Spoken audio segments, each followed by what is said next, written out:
Alright, this is Dodge Journey replacing battery part 2. Alright, so as you can see, I tested a lot of stuff to try to figure out how to get this stupid battery out of here. And finally got it out, as you can see. But look at this here. So you need a different wrench for this sucker. This is the negative. So this sucker is a whole different setup. This was the original battery. So this battery has never been replaced. So this battery's 8 years old. So hey, kudos to the Mopar battery, because it just started acting goofy. We've been had this car since 2014, so that's 6 years, and it was 2 years old when we got it. So good deal. That's a replacement. But here go the problem. So when I was taking this off, this sits on top of the battery like this, inside that little hole right there. Well, this was on top of this. Well, guess what? It's so rusted. I spent almost 45 minutes trying to get it off. Couldn't get it off, so you know what I did? I grabbed my grinder right there, cut that sucker off. Now I just go buy another screw. Or not buy one, because actually the way they got this, I don't even know if you can get the screw in there. Because I don't know what happened to the thing, it fell down in there. I don't know. So it don't look like you're going to be able to get one in there, because I think they put that on after the fact, so that was smart. So it won't have one of those. But as you can see, that battery ain't going no doggone way, no way. I barely can get it out of that sucker. So if I couldn't even get it out with all that stuff disconnected, it ain't coming out. So it ain't gonna have nothing to hold it down. But that's about it. So none of this junk worked. None of these tools work. So this is what I had to use. This is what I was using at first to try to get it off. I finally found one of these, which is good, with this socket wrench right here. So it was working good until it just couldn't move no more.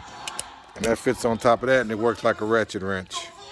So that was working pretty good to get that screw right there off. But got all the way to the top, as you can see, and it wasn't turning no more. It just stopped. So I got tired. After 20 plus minutes trying to get that sucker off, grind only took 2 minutes. Cut that sucker off and be done with it. All right? But this is what you got to go through to get this sucker off. Take all this stuff off just to replace a doggone battery. Don't make no sense. Dodge, I would never have another one after this suck. Well, this thing is paid for now, so we ain't getting rid of it. So that battery lasted 8 years. Yeah, 8 years. That one lasts 8 years too, because it ain't getting place again. That sucker, I'll put one on top, I'll put it in the back seat or something. I'll figure it out. But this is ridiculous to take a battery off. So all you Dodge people out there, God bless you. Like I said, so remember to pop the screws.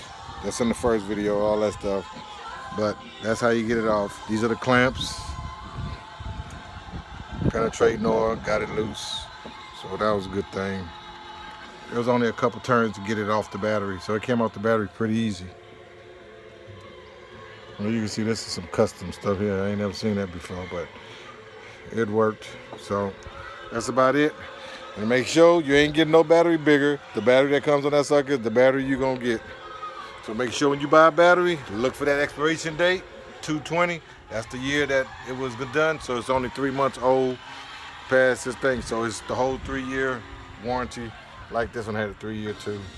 But like I said, it held up all this time. So I don't believe it. Plus, now it'll be easier taking the next one off, because I cut that sucker off right there. That thing was a pain in the butt, because it was rusted too bad.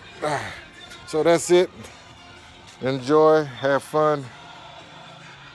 Don't buy a Dodge.